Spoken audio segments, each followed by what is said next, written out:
Um país em crise e com déficit de esperança, é bom saber que nós podemos contar com ideias como a do meu próximo convidado. Ele é um jovem arquiteto decidido a salvar edifícios abandonados e degradados a custo zero. Que maluco!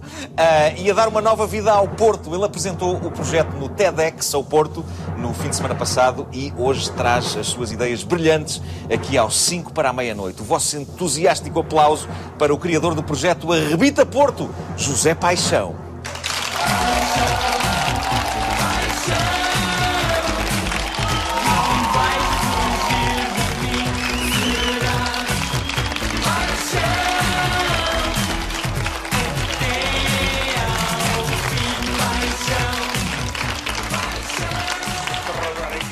Ora bem, José Paixão, tu és maluco. É obviamente que se trata de um indivíduo que é louco. Por acaso não sabes desatar nós, não? Queres ajuda? Não, isto estou só assim com queimbras nos pés, mas tudo bem, o artista tem que aguentar. Ora bem, o Arrebita Porto é uma ideia louca no sentido em que, num país onde pouca coisa é de graça, tu apareces e dizes que vamos lá salvar edifícios que estão degradados, vamos lá dar uma nova vida à cidade a custo zero.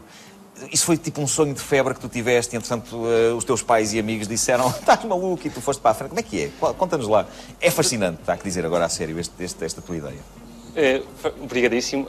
Tens razão que é uma ideia nova, é uma ideia que vai contra a corrente. E, portanto, é uma ideia outside the box e este é mesmo o objetivo, é criarmos uma ideia diferente das soluções que existem para o problema do abandono dos centros urbanos.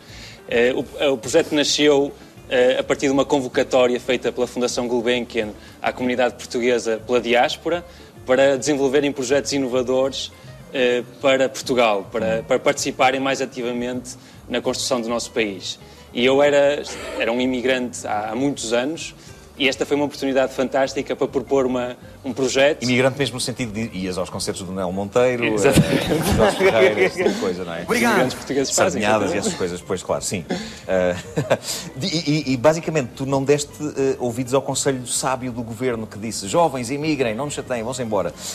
E resolveste regressar a Portugal nesta altura, o que ainda torna o projeto muito mais kamikaze da tua parte. Eu acho que esta altura mais oportuna para se estar em Portugal. Esta é a altura para vir para Portugal e desenvolver projetos. Isto pode parecer contrassenso, sim.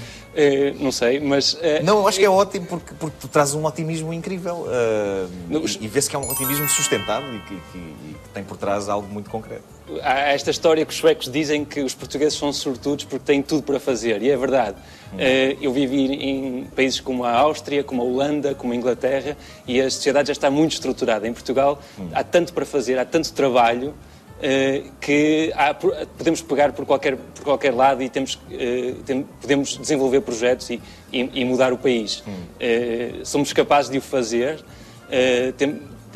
temos que ter essa iniciativa e enfrentar os problemas e fazer por nós. Há uma questão que se coloca que é, porquê é que há tantos prédios degradados nas grandes cidades? Tu suponho que tenhas investigado isso e que também tenhas espicaçado a curiosidade. Exatamente. O que é que se passa com esses prédios? É uma questão de pertencerem às câmaras e não haver dinheiro?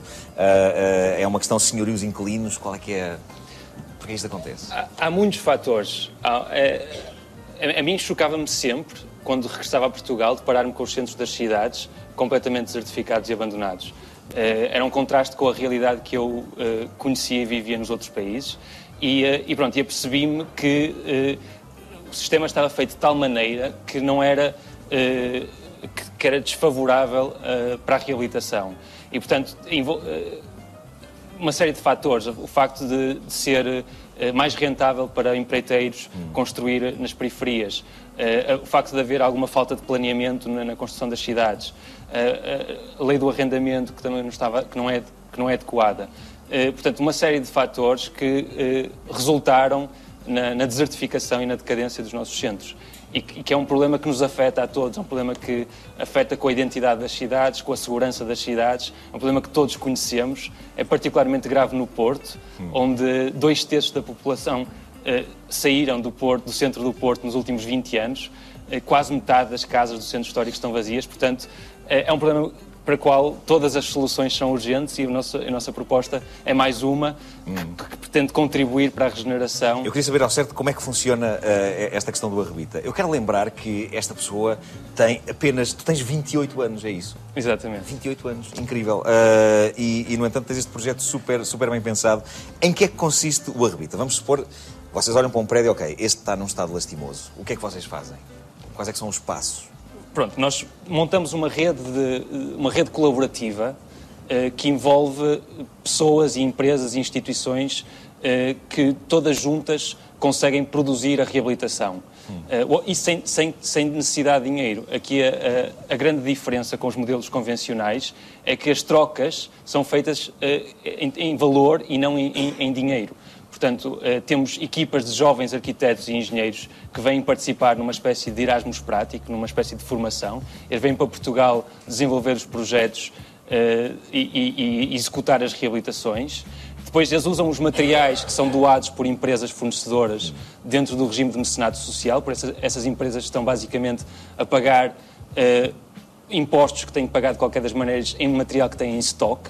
Portanto, também é do interesse delas. E depois temos os trabalhos que são supervisionados por professores das faculdades que ganham casos de estudo para as suas próprias disciplinas. Portanto, é que é um sistema... Toda a gente ganha. Toda a gente ganha, exatamente. E ganha a cidade... E ganha a cidade com o seu repovoamento e dinamização. É uma grande ideia. Vamos continuar. Merece.